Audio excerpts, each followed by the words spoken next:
Welcome to Motivation for Success. Hoping you enjoy this video. Fears, even the most basic ones, can totally destroy our ambitions. Fear, if left unchecked, can destroy our lives. Fear is an enemy. And let me tell you about some of the other enemies we face. One of the enemies that you've got to destroy before it destroys you is indifference. What a tragic disease this is. Ho-hum, let it slide, drifting away from your ambitions. Here's one problem with drifting. You can't drift your way to the top of the mountain. Next one, an enemy inside all of us, indecision. Indecision is called the thief of opportunity. It'll steal your chances for a better future. Take sword to this enemy. Next enemy on the inside is doubt. Sure, there's room for healthy skepticism. You can't believe everything. But you can't let doubt take over. Doubt the past and doubt the future and doubt each other and doubt the government and doubt the opportunities and doubt yourself. I'm telling you, it'll destroy your life and destroy your chances and empty your bank account and empty your heart. Doubt is an enemy. Get rid of it. Next is worry. We've all got to worry some, but don't let it conquer you. Let it alarm you. Worry is useful. Step off the curb and one of those zealot taxis is coming. You've got to worry, but you can't let worry loose like a mad dog that drives you into a small corner. Drive them into a small corner. Whatever's out to get you, you've got to get it. Whatever's pushing on you, you've got to push back. Illness is constantly testing the outer edges of your health plan. And if illness can find a weak spot, it'll muscle in and take the territory. Unless you've got enough discipline and power to say, I'm not going to let that happen. I'll work on my health plan enough to destroy it. The next enemy inside is overcaution, the timid approach to life. Timidity is not a virtue. It's an illness. And if you let it go and go, it'll conquer you. Timid people don't get promoted. They don't advance and grow and become powerful in the marketplace. Do battle with the enemy. Do battle with your fears. Do battle. Build your courage to fight what's holding you back. Do battle. Have the courage to fight back. Be courageous in your life and in your pursuit of what you want and who you want to become. Here are a few techniques to help build your courage. Number one, don't worry about things you have no control over. Don't spend your time thinking about all the bad things that might happen to you. Don't spend your time plotting and planning ways to make sure these things will never happen to you. Courageous people don't worry about the unlikely, things out of their control. Number two, face your fears before you start something. Make a list of the worst that could happen, and you'll probably see that it's not so bad after all. A friend of mine lost everything a few years back, home, cars, possessions, lost it all. So now, on her way back up, whenever she's faced with a tough decision, she asks herself, what's the worst that can happen? And guess what?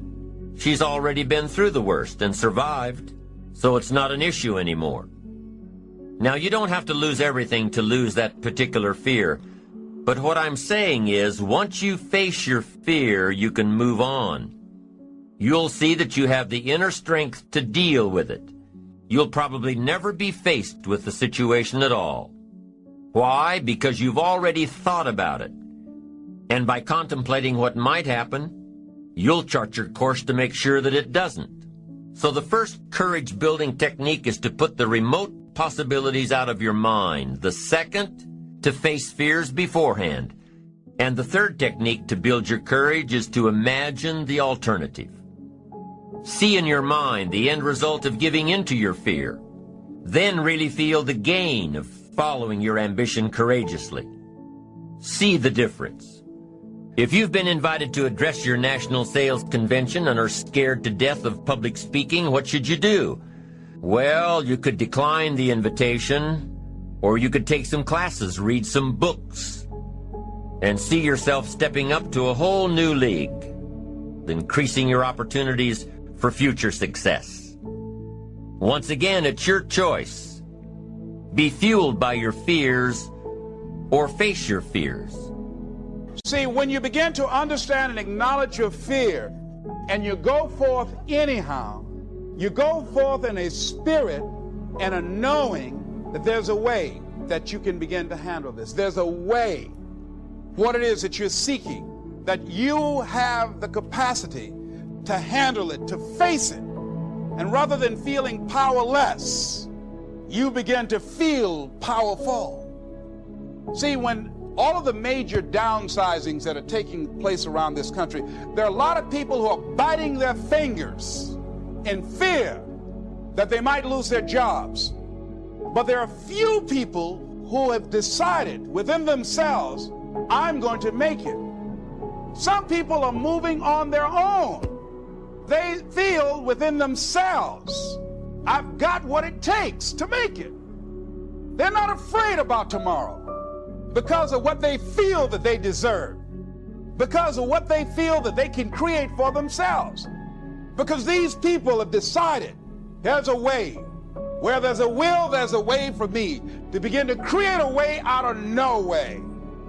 When you have that kind of spirit, nothing can stop you. Nothing. What would your life be like as you look toward the future if you decided, I'm not going to allow my fears to stop me? What would your future be like if you decided to want that which you desire so strongly that it prepares you past your fears? As the one book says, feel the fear and do it anyway. What would your life be like? And I'm saying to you that all of us who have been entombed by fear have the capacity to resurrect ourselves. It's not easy. Can I do it? Yes. What's one of the ways to get started? Some of us need somebody to hold our hands. Sometimes we need somebody to help us out. Be willing to say, I don't know. Be willing to reach out. Be willing to get some assistance. I think it was Joe Frazier who said this one. He says, all of us are like the blind man at some point in our lives standing on the corner, waiting for somebody to lead us across. See, all of us at some point in our lives need some help, need someone to reach out to us. All of us at some point of our lives. We need that kind of help. Because we grow from the people we have in our lives that can enrich our lives professionally, spiritually, and all the dimensions of our lives. We don't grow in a vacuum. So as you look at yourself, what are the fears you have that maybe you need some help in strengthening yourself in that area? As you assess your strengths and your weaknesses and your passions and your dreams and your goals and the things that you want. If you decide to experience all of your true potential, as you decide to manifest all of your greatness, as you decide, wait a minute, what else is available to me out here if I decided to experience the fear of rejection, the fear of no, the fear of failure? What else is available? Of taking a chance, of fear of losing it all. What else is available to me that will bring some extra meaning and value?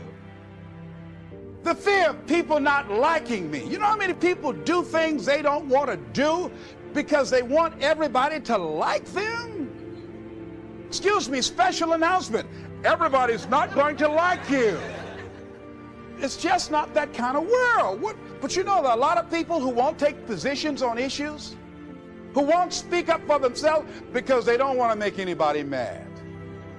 Bill Cosby, he said, I don't know what the secret of success is. He said, but here's what I know what the secret of failure is. Trying to please everybody.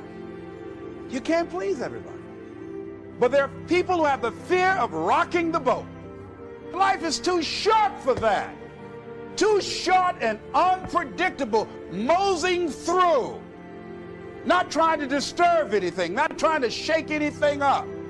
You see, there are some people who come through the universe and their level of contribution and the level of energy they manifest is so small, so inconspicuous that when they go, you won't even know they left. But there are some people, because of their personality, because of the investment of their time and their energy and the impact they have there, that when they go, everybody will miss them. See, when Mother Teresa checks out, everybody will know. Nelson Mandela, everybody will know. Why? Because of their contribution. Thanks for watching. Subscribe not to miss the next videos.